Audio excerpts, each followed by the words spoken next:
नमस्कार दोस्तों, horror high के आज के एपिसोड में आप सभी लोगों का स्वागत करता हूं। दोस्तों, आज की कहानी अजय की है। चलिए शुरू से शुरुआत करते हैं। 12 साल का अजय नैनीताल के पहाड़ों के एक छोटे से गांव में रहता है।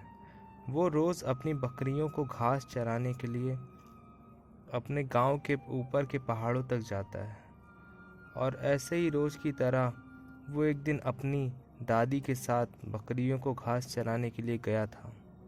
उसके बाद उसने और उसकी दादी ने सभी बकरियों को घास चरने के लिए जंगल में छोड़ दिया और दोनों लोग पेड़ के नीचे आकर बैठ गए। यहाँ बैठे बैठे उन्हें थोड़ा ही समय हुआ था, तभी अजय ने अपनी दादी से कहा, दादी कोई कहानी सुनाओ ना।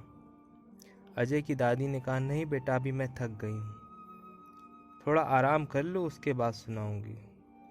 पर अजय ने जिद करते हुए कहा, नहीं दादी, मुझे अभी सुनाओ। अजय के इस बार कहने पर अजय की दादी जो थी वो मान जाती हैं, क्योंकि दादा या दादी अपने पोते या पोती की बात ज़्यादा देर तक मना नहीं कर पाते। इसलिए अजय की दादी ने कहा, अच्छा चलो मैं तुम्हें एक कहानी सुनाती हूँ। दादी जो थी वो कहानी सुनाना स्टार्ट कर देती हैं। बात इसी पहाड़ की है। इस पहाड़ के ऊपर वो जो पुराना खंडहर है ना, बात उसी की है। तभी दादी की बात जो बीच में काटते हुए अजय ने कहा, पर दादी वो खंडहर किसने बनवाया है? तब दादी ने कहा, ये तो पता नहीं बेटा, पर कहते हैं वो खंडहर लगभग 200 साल पुराना है और लोग ये भी कहते हैं कि उस खंडहर में पहले एक परिवार रहा करता था।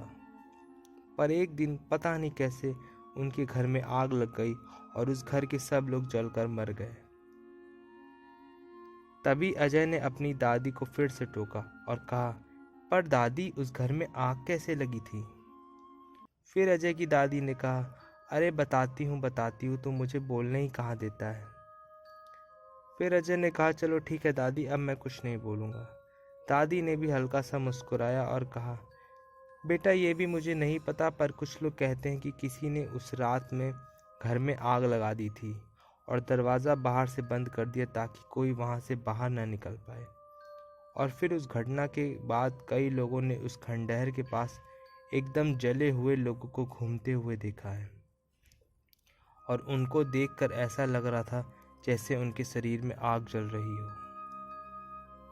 तभी अजय ने फिर अपनी दादी की बात बीच में काटी और कहा, दादी किसी ऐसे इंसान की बात बताओ जिसने उन लोगों को देखा हो और जो उसके साथ हुआ हो उसने सबको आके बताया हो। दादी ने कहा, मैं अभी उसी घटना को बताने जा रही थी। दादी अपनी बात जारी रखते हुए बोलती हैं, ये बात लगभग आज से 5 साल पहले की होगी। अपने इसी गांव में एक राहुल नाम का लड़का रहा करता था।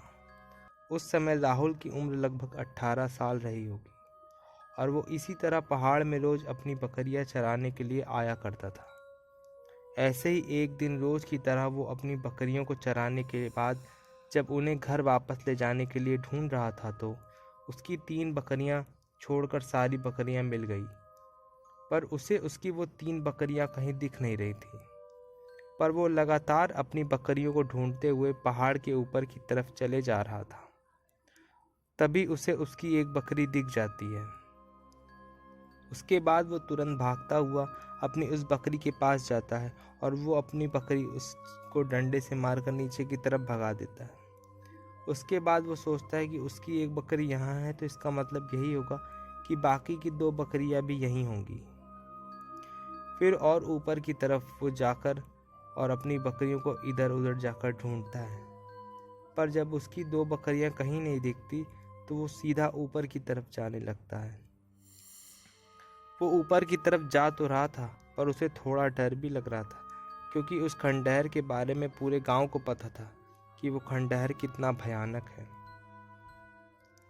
पर राहुल एक निडर लड़का था, इसलिए वो बस अपनी बकरियों के लिए वहां जा रहा था, जहां जाने से पूरे गांव के लोग डरते थे। राहुल लगातार चले जा रहा था और उसकी 2 बकरियां कहीं भी नजर नहीं आ रही थी। वो चलते चलते खंडहर के पास पहुंचा तो उसे खंडहर के अंदर ऐसी आवाज़ें सुनाई दे रही थी जैसे कोई उस खंडहर के अंदर हो और वो इधर उधर चल रहा हो।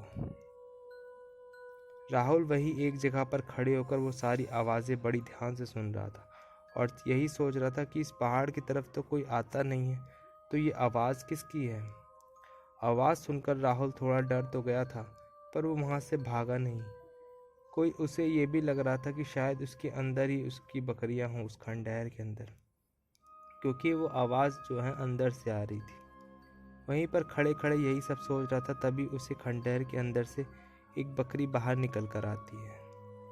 राहुल जैसे ही अपनी उस बकरी को देखता है तो वो तुरंत अपनी बकरी के पास भागता हुआ जाता है और उसको भी डंडी से मारकर नीचे की तरफ भगा देता है। उसने जैसे ही अपनी उस बकरी को नीचे भगाकर पीछे की तरफ घूमता है तो उसे फिर से खंडहर के अंदर वैसे ही आवाज़ें आने लगती हैं। राहुल सोचता है कि पक्का दूसरी बकरी भी अंदर ही होगी।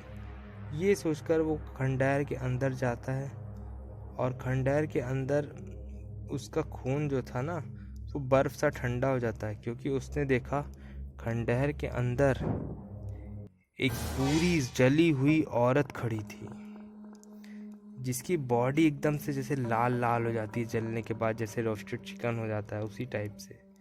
उसका चेहरा भी बिल्कुल जला हुआ था। उसे देखकर ऐसा लग रहा था कि उसके शरीर में अभी भी आग लगी हो। उसको देखने के बाद राहुल तुरंत जैसे ही पीछे भागने के लिए हुआ, तभी उसका पैर किसी चीज़ से टकरा जाता है और वो सीधा मुंह के बल नीचे ज़मीन पर बड़ी तेज से गिरता है। उसके बाद राहुल जैसे ही फिर से उठता है तो उसने देखा अब वो जली औरत जिसके शरीर में आग जल रही थी, वो औरत अब वहाँ कहीं नहीं थी। पर जहाँ अभी थोड़ी देर पहले वो औरत थी ना, अब वहाँ उसकी जगह पर उसकी तीसरी बकरी खड़ी हुई थी। पहले तो राहुल ने सोचा क्या पता उसका कोई वहम होगा, क्योंकि उसने भी इस खंडहर के बारे में जो सुना था वही सब उसके दिमाग में चल रहा था जब वो वहाँ से जा रहा था, इसलिए वही सोच रहा था कि ज़रूर वो उसके दिमाग का कोई वहम ही होगा।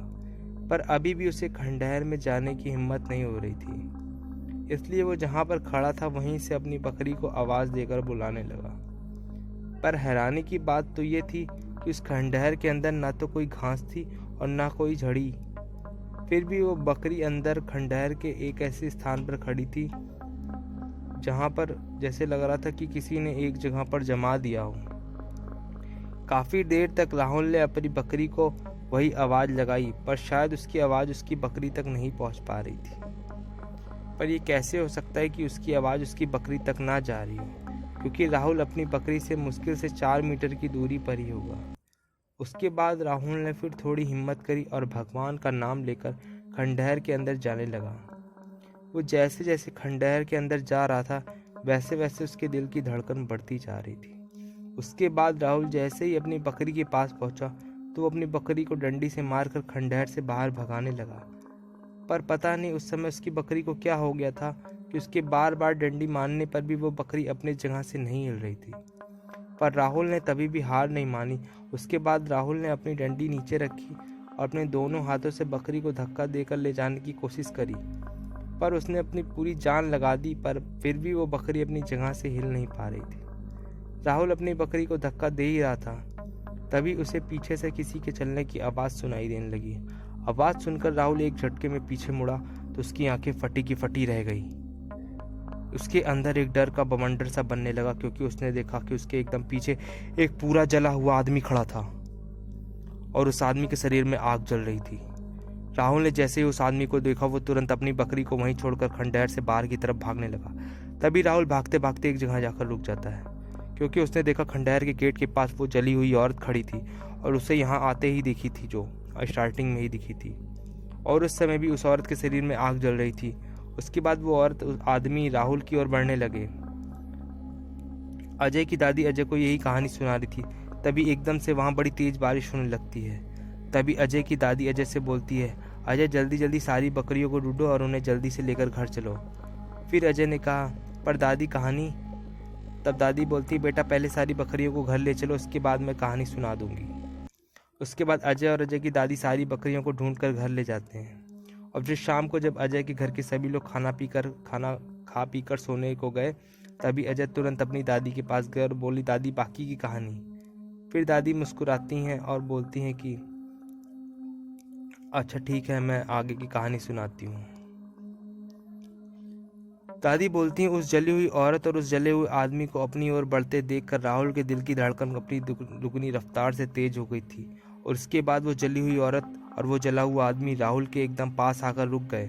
और तभी उस औरत ने राहुल को एक हाथ पकड़ लिया और उस औरत ने राहुल के जैसे ही हाथ को पकड़ा तो राहुल को ऐसा लगा कि उसके हाथ में किसी ने आग लगा दी हो। उसके बाद राहुल ने जैसे ही अपने हाथ की ओर देखा तो उसके मुंह से बड़ी जोरदार चीख निकली, क्योंकि उस औरत ने जिस जगह से राहुल का हाथ पकड़ा था उस जगह से राहुल का पूरा हाथ जल चुका था। उसके बाद राहुल ने अपने सर को ऊपर करके देखा तो वो औरत आदमी वहाँ नहीं थे। और उन्हें वहाँ न देखकर राहुल तुरंत वहाँ से अपने घर की ओर भागा। उसके बाद राहुल जैसे तैसे अपने घर पहुँचा। उसने सारी बात बताई, उसके साथ क्या क्या हुआ। फिर दादी ने कहा, अब पता चला मैं तुम्हें वहाँ जाने से हम क्यों मना करती हूँ। चलो अब बहुत रात हो गई, जाओ अपने बिस्तर पर जाकर सो जाओ। उसके बाद अजय अपने बिस्तर पर लेट तो गया, पर वो यही सोच रहा था कि कल उसकी दादी उसके साथ बकरियां चराने तो जाएगी नहीं, क्योंकि उन्हें कल कहीं जाना था। पर मैं तो जाऊंगा, मैं कल उस खंडहर को भी देख कर आऊँगा।